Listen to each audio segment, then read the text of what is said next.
Servicing your car can be expensive, and you never know if the shit the mechanic tells you is true. I've heard some insane stories where the mechanics took people for rides. I'm talking 32,000 Rand, which is like $3,000 to do a clutch job on a small Hyundai i10. And it was an old lady. People only care for themselves. They only care about their own pockets. Plus, let's say a job on a car will cost you X amount. Chances are you can buy all the equipment and parts you need for less than you'll be charged. So you can have the tools at the end of the job and pay the same or less as you would pay somebody to do it for you. And as time goes on, you will have every single tool under the sun. And by that time, you will be a seasoned veteran that works on their car and fixes everything themselves. Now, how do you start? Easy. Do a normal service, fluids and filters. Get your hands dirty and see if the whole working on your car thing is really for you. And start to watch videos and read books just to give yourself a better understanding of how an engine works and what is necessary for a car to fire. Which things makes what noises and which things shouldn't make noises.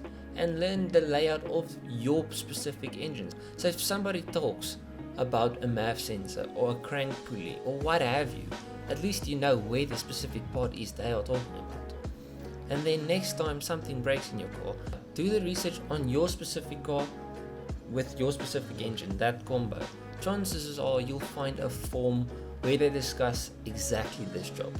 Buy the correct parts, make sure you have the right tools, and if you are unsure, ask on the forums, ask anybody that might know. You should know somebody that has worked on cars or whatever if you are into this. And then it comes to the job, the fun part. So now you know which part you have to replace and you've got a decent understanding of how to replace it. First step, you have to find out, how do I access the part I'm looking for? What must I remove in order to get to it? Take pictures as you take parts off. This is important and something I should do more. Keep removing till you get to the specific part you're looking for. If you don't need to remove anything to get to your part, then don't cause extra crap for yourself. Replace and reassemble. Remember, you took pictures, so it should be quite easy to know when which part should go back and how it should look after you're done.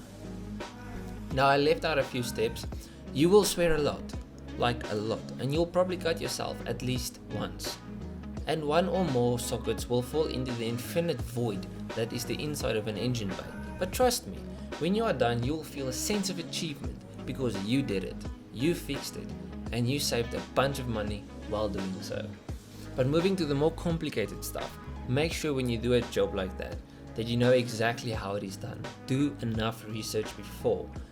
Don't open up something that you don't know how to fix up again, if that makes sense. You don't want your car to be stranded in your backyard. For example, when I removed the Megatronics unit from my BMW, when you put it back together, there's an order the bolts go back in.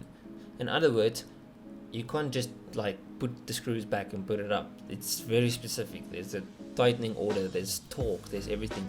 Make sure you've got the tools to know you're torquing it correctly, and make sure you know the exact order of putting everything back before you start the job.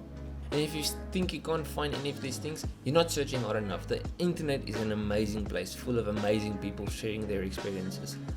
So you should find something, and if you really can't find it, you're gonna have to change up the words and search again, if that makes sense. Don't keep searching the same words. If you can't find it, change it up. There should be a form somewhere at least. And if you get to something you really can't figure out, and there's nothing online either, just rather take it to a good mechanic that you trust. But remember, at least now you know something and he won't just talk a bunch of crap to you. You will be knowledgeable on the subject of cars. So the mechanic's not just going to talk a bunch of crap and you don't even know what it is, and then at the end of the day you've got a bill longer than freaking something that's very long. Yeah. Well, I hope this was a bit of an informative video. I hope you guys enjoyed. And I hope some of you guys actually start to work on your own car, because it's a lot of fun. I've started to work on my car and I've done a lot and I saved a lot of money. And I know a lot more about cars as well. It's just more fun. I don't know, it makes me feel like I achieved something when I work on the car, and at the end of the day the car is better, or it's just working again, if that makes sense. So I'll check you guys in the next one. Cheers.